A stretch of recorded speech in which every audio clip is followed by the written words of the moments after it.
My name is Plasma, and this look tonight is inspired by 1965 Nova. And I saw this giant oversized white coat covered in ostrich, and I said, I don't want to wear a corset tonight. So that's what, what I love. I decided to go more mid-century couture than mid-century camp tonight. Thought I'd switch it up. And tell me a little bit more about your approach to drag generally, some of your inspirations and the sense of your style. Yeah. I grew up around women who were raised in the early mid-century, 1930s, 40s, 50s. They grew up with Marilyn Monroe. They grew up with Audrey Hepburn and Grace Kelly and all of these women who were absolutely worshipped on a Hollywood studio set.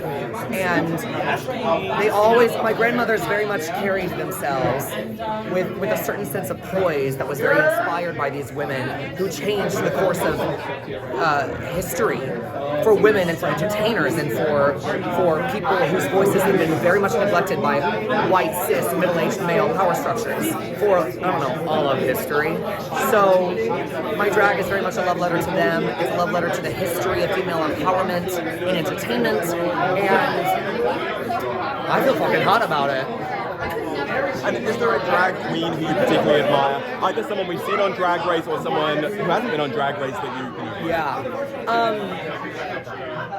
A drag queen that I particularly admire would have to be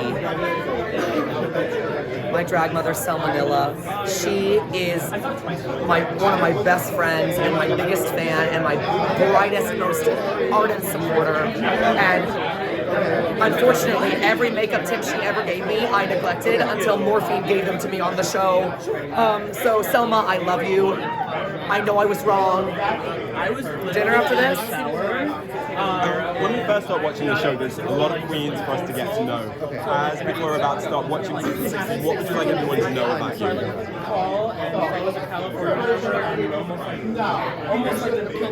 As people start to watch Plasma on TV, which is fun to say, Plasma on TV, as opposed to just Plasma TV.